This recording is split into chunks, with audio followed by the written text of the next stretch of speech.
Hello my disciples, Father Andrew here, and welcome to another episode of Character Cross Section. This time we're going to be talking about Chris Walker from Outlast, the secondary antagonist of the first Outlast game, who also plays the role of being a minor antagonist in its DLC Outlast Whistleblower, Whistleblower being a prequel to the first game. As to who Chris Walker is, Chris L. Strong Fat Walker, strong fat being in quotations, is a reoccurring and very large variant enemy found throughout the first game, who pursues the main protagonist relentlessly. For context, variants are the inmates and patients that roam the halls of the Mount Massive Asylum in which the first game takes place. But overall, Chris Walker is the strongest and largest of these variants, standing at a staggering 6 foot 9.5 inches or 207 centimeters, which interestingly enough is the same height as the Walrider, the game's primary antagonist, the Walrider being the main antagonist for reasons worthy of their own video. But anyway, characteristics wise, Chris is a very large and burly man possessing superhuman strength and durability, capable of easily picking up a fully grown man with a single hand and tearing off their head with very little effort. He's also exceptionally durable, as during the Asylum's riots, Chris Walker managed to take on a whole team of armed officers without sustaining any major injuries. He's capable of bashing down doors with his bare hands, smashing through reinforced glass, and during his encounter with the Pauls, Chris displayed extremely high pain tolerance, withstanding multiple gunshots to his torso and jaw, even getting hit by Pauline's car and surviving all of it. And you would initially expect a man of his size to be incredibly slow, but in reality he's surprisingly athletic, running almost as fast as the protagonist Miles, and able to leap over large obstacles with ease. But when it comes to his mind, although his psyche has been severely damaged, he holds a surprising level of intelligence, being clearly aware of Mount Massive's ongoing situation and Murkoff's illegal experiments. Chris is also extremely good at tracking, able to track down Upshur through the entire asylum, tactically and carefully scouring nearby rooms and checking potential hiding spots such as lockers and beds. He's also well accustomed to the darkness of the asylum's halls, easily traversing and navigating the poorly lit interior of the building, sometimes even waiting motionless listening out for approaching targets. As in, he's standing there in the dark using echolocation to tell when someone is getting close, and he seems to also have an enhanced sense of smell, tracking his prey by picking up their scent. And he also keeps the heads of his victims as trophies, many severed heads being seen lined up on the bookshelves in the administration block's library. Regarding his physical appearance, he walks a line between overweight and extremely muscular, the former showing in his bloated belly with stretch marks and the latter showing in his massively powerful arms and legs. Prior to being put in the asylum, he had short hair and donned the standard Murkoff security uniform as shown in the comics, which consisted of a light blue police shirt, black pants, matching shoes, tie and duty belt, as well as a security patch on his sleeve and a watch on his right wrist. His body also has a number of scars, during his fight with the Murkoff agents during the riots. Personality-wise, Chris Walker is clinically insane and violently obsessed with security protocol and will go on mass murderous rampages just to do what he sees as the greater good, most of his dialogue referring to his past work in the military before he worked for Mount Massive Asylum. But what's interesting here is the motive for these rampages. A few hours prior to the start of the original Outlast story, a massacre took place at the Mount Massive Asylum at the hands of the Walrider, which was created by experiments at the Mount Massive Asylum, the Walrider also interestingly needing a host to stay alive. Chris Walker, seemingly realizing this, goes on his murderous rampages to destroy any potential host that the creature could have. Well, I say creature, we don't really know the true nature of what the Walrider is. It's known as a nanoswarm, a nanite swarm, it has a shitload of different names, so it doesn't really matter. But anyway, despite being extremely violent and a lumbering brute, Walker's dialogue reveals more to it as well. It seems that his mentality is calm and reasonably level-headed outside of his violent rampages, and he states that he must defeat the Walrider before it reaches the local town, and tries to tell Miles that he only wants to help. Either way, another interesting thing to note about his behaviour is what he did in the military. He was primarily scanning people's hands and heads as security. Experiments from Markov and the psychological influence with the Walrider, amplifying this to a psychotic level. Another thing to know about Chris Walker's personality is that in the comics he seems to have an almost youngling-like mental demeanour. He still clings onto his younglinghood stuffed toy pig as an adult, which is found in his residency along with the heads of victims in coolers. And with that covered, now to go over the background of Chris Walker as a character. But before I do, I need to elaborate that he's either 32 or 34 years old due to inconsistencies in his paperwork found throughout the game. The game is set in 2013, but it's possible that the documentation we're looking at is either old or current, so there's a 2-year gap, but it doesn't really matter. Anyway, first there are documents that talk about Chris Walker's behaviour. One of them states that Walker's predominant fixation is a manic exaggeration of military protocol.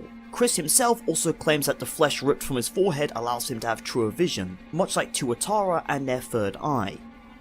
Albeit the removal of his nose and lips was a result of self-mutilation due to extreme anxiety. He's also responsible for the deaths of various people inside the asylum, employees and patients alike, all in his attempts to contain the Wall Rider, which Father Martin is trying to set loose upon the world in the events of Outlast 2. A note found in the game reveals that before being admitted to Mount Massive Asylum, he was ex-military police as well as having toured Afghanistan several times. Which means there's likely PTSD in the mix, and that's probably what's contributing to his paranoia and fear of the Wall Rider, considering the damage that thing could do if it was set loose. Before his incarceration at Mount Massive Asylum, Walker's career started off as a military policeman in the United States Army, and he was an Iraq War veteran. After returning from Afghanistan, he and other war veterans were committed to Spindletop's Psychotherapy Clinic in Hatton, located in the great state of Texas, due to developing post-traumatic stress disorder. Had a feeling that would be in there. And his treatment was done through dream therapy guided by hypnosis to subconsciously release their traumas. Eventually, Walker became a Murkoff employee and worked as a surveillance officer at Spindletop to survey the therapy sessions himself. Walker being noted to have a rather plain youngling-like mind,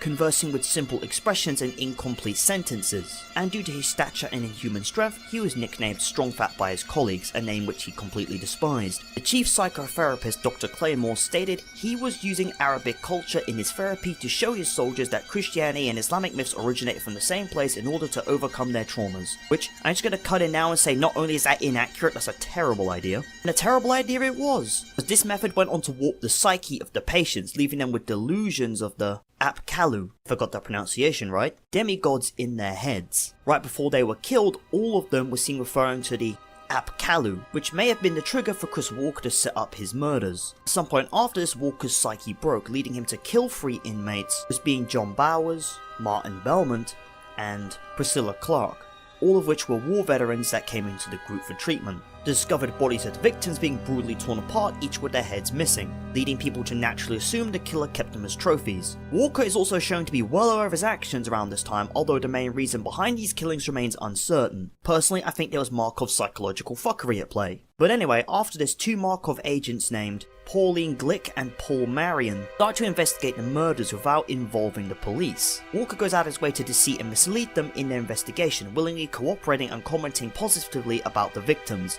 Eventually, they discovered that Walker was behind the killings when a 4th victim, Dr. Claymore, had been found in the therapy room. Realizing this would have been recorded on the security monitors, they visited his control room. However, the surveillance equipment was completely destroyed, something that only 2 people had access to, Claymore and Walker. So they figured logically that Chris was the one responsible. They then proceeded to Chris's residency when he was not home and found 4 cooler boxes, 3 containing the heads of Walker's past victims, and that the 4th box was empty. They realised that he was probably going to arrive home soon, so they waited for him. Meanwhile, they searched his house and found the aforementioned stuffed pig toy. Shortly after, he arrives home with the head of his last victim, the officers immediately drawing their guns on him and ordering him to stand down. However, seeing the investigators holding his stuffed animal, Chris Walker becomes a physical embodiment of Andrew WK's Get Ready to Die track, I fucking love that song, I've been blasting it for the last 2 days, and lashes out at them, throwing Pauline to the ground and grabbing Paul by the throat. Pauline shoots him several times in the face, scarring him horribly, and in response, he drops Paul and instead attacks Pauline, picking her up and throwing her through a window.